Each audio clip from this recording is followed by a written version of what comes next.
Now, from Wish TV, your local news source, this is All Indiana Politics.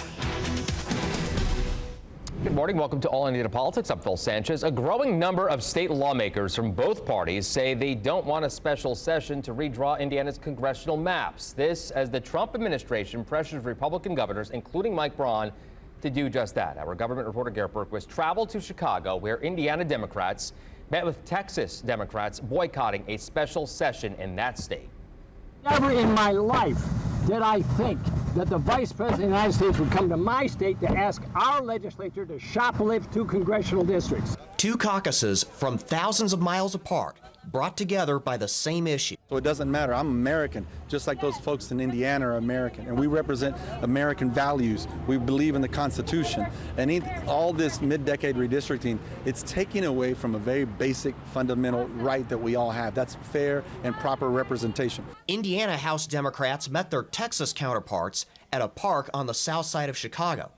They say voters need to urge their elected officials not to back a last-minute redraw of Indiana's maps. Governor Mike Braun has been non-committal so far. We're taking a slow, thoughtful process on that. It's going to be largely kind of determined by where our state legislators are coming from. And I think both caucus leaders are trying to size that up, and we're in no particular hurry. We want to do it in a way that makes sense, both for the reasons coming from the Trump administration and what makes sense for us as well. Democrats say they want a definitive no. We have a president that wants to have control of everything. The Republicans have a bunch of failed policies. Their big, beautiful bill has become a big, beautiful mess, or a big, ugly mess, I should say. And people are starting to feel the impacts of their policies, and they realize that they can't keep control. State lawmakers just redrew Indiana's maps 4 years ago, following the 2020 census. 7 of Indiana's 9 seats in the U.S. House are safe Republican seats. The Cook Political Report rates Democrat Frank Mervan's Northwest Indiana district a near toss-up. Is it worth potentially putting Rudy Yoakum and Jim Barrett at risk in an attempt to knock off Frank Mervan? I think if you did anything like that, it would make sense that you didn't do it, not to mention should you do it in the first place. I think all of that will be thoughtfully discussed among our legislators. Some House Republicans appear to support redrawing the maps. Representative Andrew Ireland says Indiana Democrats apparently have so little faith in their ability to actually earn the average Hoosier's vote that they'd rather cling to a map with 2 safe congressional districts instead of a map with potentially several competitive districts. Others call a special session a bad idea. We are very fiscally responsible and doing a great job. So, why risk throwing a wrench in all the accomplishments that we have managed to get done in this time by pulling a political stunt that really doesn't need to be pulled? The best I guess we can pick up is 1 congressional seat. So far, House and Senate Republican leaders have not indicated whether they would favor the governor calling a special session. On the south side of Chicago, I'm Garrett Berquist for Wish TV and WishTV.com. Garrett also caught up with the governor on the state's new immigration enforcement agreement with ICE. The Braun administration making up 1,000 beds available at the Miami Correctional Facility for ICE detainees. The feds drew pushback from IndyCar by calling the facility the Speedway Slammer. Governor, a lot of conversation about the use of the Miami Correctional Facility as an ICE detention facility.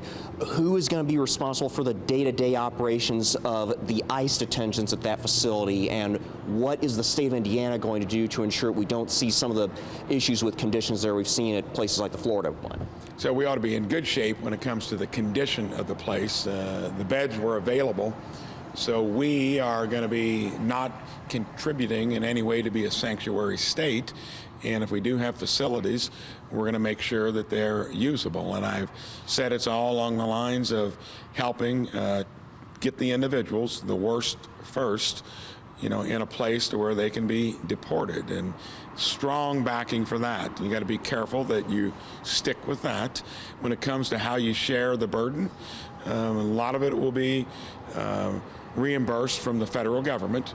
In this case, we've got the capacity, so it's not like we're having to build anything or do anything out of the ordinary. And then when it comes to management, it'll be in a cooperative way. So the key is to help with a policy that makes sense to most Americans, most Hoosiers, and then to make sure that we're doing things that make common sense. And we're not building anything new, we're taking capacity we already have. So how will the state be reimbursed for those beds? You know, some of those details will be worked out, but we expect to be reimbursed for many of the direct costs. When it would come to, well, are you charging so much per bed? We're going to work it out in a reasonable way. We just wanted to make sure that we weren't delaying it. We had it available, and I think the net benefit, and I think we've got Hoosiers solidly behind us, is that the individuals that will be there, we do not want in the community. So, when will the Miami Correctional Facility begin hosting detainees? I'm not sure exactly when, but we're trying to do it in an expedited fashion. What do you make of ICE's decision to brand this thing the Speedway Slammer? IndyCar said they weren't particularly happy with their use of intellectual property that way. You know, I think they did that in a way to have impact. When you look at the one in Florida, that, of course, was different from ours. And I think IMS made a point that that's their intellectual property, and I think they might have taken that down. So might have gotten ahead of their skis on that one, but I don't think the underlying point that we do not want dangerous individuals that committed crimes after they came into the country illegally. Indiana is going to be a state that helps remedy that issue. What will be the exact role of the Indiana State Police under this 287G? Well, just like I've said before, where we need the cooperation of our own law enforcement, we're going to be working with ICE, not being an impediment like you're getting in certain sanctuary states and especially cities, you know, where they're actually attacking ICE officials, the citizens, and local law enforcement not doing anything about it because they're going along with it. That won't be the case in Indiana. Third grade literacy rates saw the biggest jump in the state's history on the IREAD assessment. It's also the fourth year in a row that rates climb. News 8's Malia Van Ostrand talks to education leaders about what's driving this success. This year's numbers show that Indiana's literacy strategy is working, boosting reading skills for all student groups. State and local leaders say that this is just the beginning. Statewide, 87% of third graders passed the IREAD exam. That's up 5% from last year and the largest single-year increase since 2013. The gains put Indiana back to pre-pandemic reading levels. Black students, English learners, and children in special education saw the largest jumps. Is because of all of the people who put their hand in and said, we can do more, we can do better for kids, and we're going to keep our foot on the gas pedal. We're going to continue to improve in Indiana. Patrick Mapes, superintendent of Hamilton Southeastern Schools, is thrilled with his district's success.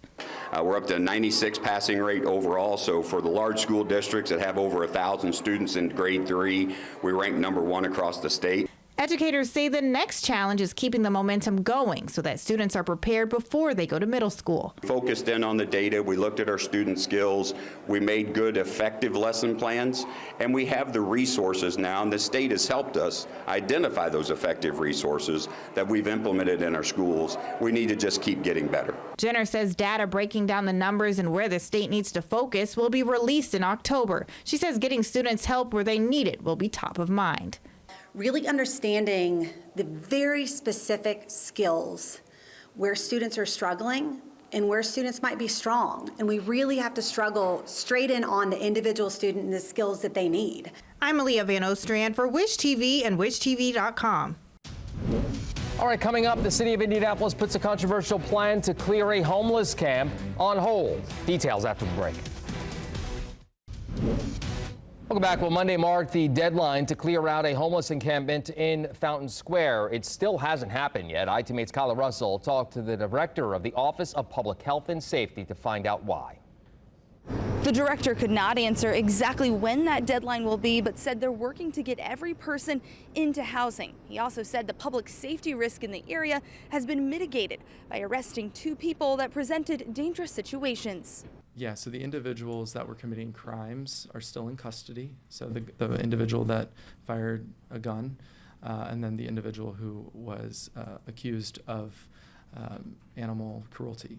In late July, the office told people living here on Leonard Street that they needed to be out on Monday, and they offered some resources for people to find housing. Hours before the deadline, I spoke to 11 people living there, and only 2 had found a place to live. One of them is Charlie Merrill, but he found a place without the help of the city.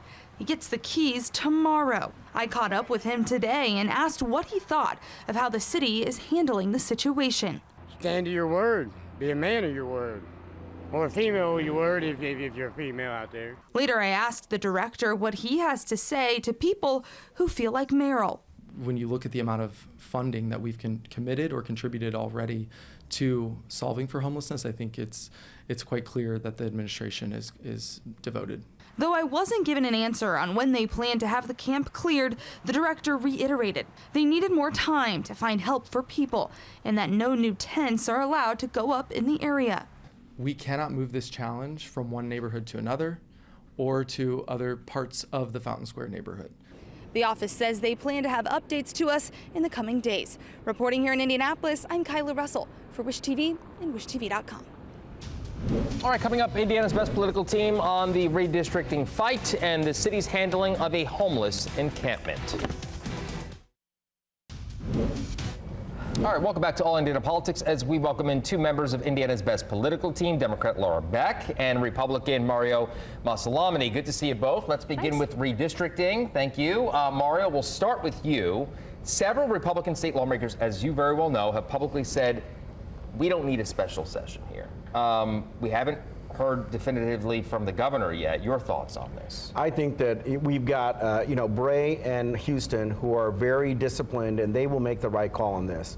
Some of the maps that I've seen, especially when you're considering moving the 7th and making that more Republican, splits up Hamilton County. As the Hamilton County Republican chairman, I'm against splitting up Hamilton County to try and refigure these maps. I believe that Hamilton County needs to be in one district. Also, I think that if they wanted to make a change, they could have done it 4 years ago. And so, especially with the 1st district, it's trending Republican. Let it trend Republican. And by the next, census, we'll be able to have it be a Republican seat. Lara? I don't want to make light of this, but anytime Jim Lucas, Senator Lucas, sits there and talks about optics and this not looking good, I think that says it all, right? It's Jim Lucas, for example. But what you're also seeing, I think, out of this as well is you're seeing some Republican House members in tight districts such as Becky Cash, Danny Lopez, immediately coming out and saying they're against it, because what can happen is it can tilt the scales back as a galvanizing issue in midterm elections, right? And so that could have a trickle-down effect on House Republicans, maybe less of Senate Republicans, but more House Republicans in some of these more swing districts. And I agree with Mario. I think it would be really challenging, especially to take blue Indianapolis, purple donuts, and try and carve those up and make those more Republican. I think it could have an adverse effect. Go the other way. It could go the other way. And when this came up initially, I told a lot of my Republican friends, right now, Marion County, they have not been showing up to vote. Yeah. And in statewide elections, if you annoy Marion County enough and galvanize them where they show up to vote, we are looking at possible issues with some of our statewide offices in 2026. Well, and you're also going to have, you have Andre Carson, who is really beloved in that district and in the district that he serves in. Right. And I think that's going to be a major issue. Going back, though, and taking a bigger step, I just think it's a sign that shows that Donald Trump has always talked about how the system is rigged. Well, he is rigging the system for him, but it also tells me that their numbers looking into 2026 may not be as rosy as they think they are, especially because the economy still isn't improving. People still are having a hard time financially and economically, and the tariffs are starting to take effect. And to your point, we heard from the California governor not too long ago, just a couple of days ago, who said the same exact thing, which is why he is also attempting to do the same thing in California. California. What's the impact with that, and could we see other states then try to counter that attack, Laura? Are you worried about that? I'm not necessarily worried about it. I mean, I completely understand and respect what Governor Newsom is trying to do. He's trying to fight fire with fire. And I got to tell you, we have long been, we are the party of norms. And we just can't stand up for these norms anymore. We've got to fight back. But I also feel like he is introducing this into the conversation. I don't necessarily know that the Republicans who sat in a room with Trump and said, let's do this, they really thought that Democrats were going to fight back like this. Go ahead. Governor Newsom only cares about himself, and he is trying to create increase his name ID so he can run for president. That he is selfish, and that is his sole analysis on this. So don't act like Governor Newsom is trying to fight for democracy. No, I mean, he is not by any means. He is just trying to use this. He's just trying to fight to have a 2028 election to run for, Mario. Just like the Illinois governor invited the Texas Democrats up there because he's trying to increase his name ID and profile around the country. Political opportunism happens at all different ways of we have both sides of the aisle. No one's doing it out of the goodness of their heart. A little closer to home, guys. I love the back and forth. This situation in Fountain Square with the homeless encampment. I mean, it's been going on for quite some time. They said they were going to clear them out. They didn't. Where do we stand there, Lara? Well, Mario and I were actually talking about this off air before we came on because we were watching the segment. This is just such an incredibly complex issue. And I think it's taking a step back and looking at it holistically. It's also a very emotional issue for people. When you think about, the video we see of people moving out, then you also have people who live right across the street from it and their homes and their families. You've got businesses right around the corner. So I think what Andrew Merkley, the point he's making, and Andrew is just a fantastic person. I've known him for years. He's an excellent public servant. What he's saying is, look, this is going to take time because each individual person has individual needs that we are trying to meet. And there may not be the mental health bed that we can get them. There may not be the resources that we need to take care of. Those may not be there, but we're going to do the best we can to get them to where they need to go and where they need to be. Because I think his major point is we can't have this camp pick up and move to another neighborhood. Right. And good for the city for trying to do that. It's just hard, I think, for folks to have patience as this is unveiling, but it also just speaks to the more complexity of the issue. And frankly, we have to stop treating homelessness as if it is a social issue and more of it's an infrastructure issue. Housing and affordable housing is an infrastructure issue. People spend, more than half of their salaries and their wages on housing. Sure. And we all know it's a challenge. And I think it's really important to take a step back and look at it from a holistic perspective. And I know folks are trying to do that. Certainly complex, Mark. Yeah.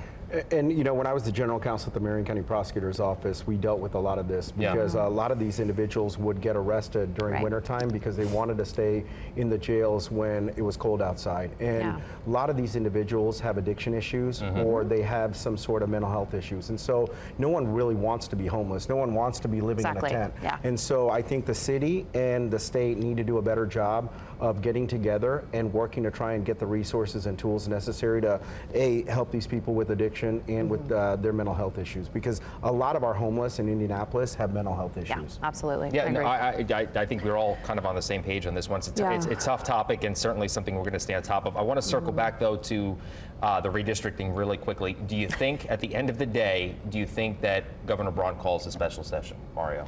About 30 seconds. I don't think he does, and I don't think it'll pass anyway. Okay, go ahead. A minute left. I think it depends on how much Donald Trump offers Indiana to do it and how much, if they realize they actually need Indiana to do it. It may not make sense when they look at the map, and Indiana may not make sense for them to do it. When will we know? I think our General Assembly is going to try and push this out as much as possible because they don't want to do it. Yeah. And I think they're going to try and push this far enough where it's almost impossible for them to do anyway.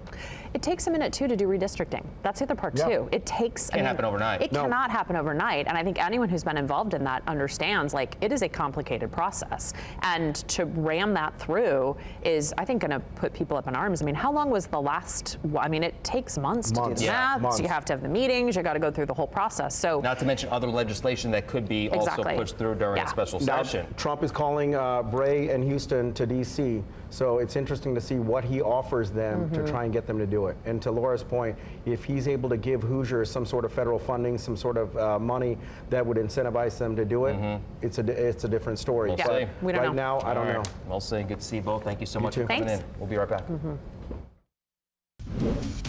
All right, thank you for joining us for All Indiana Politics. We'll be back here, of course, next Sunday morning at 9:30. And be sure to check out the All Indiana Politics podcast online at wishtv.com. Have a great rest of your weekend.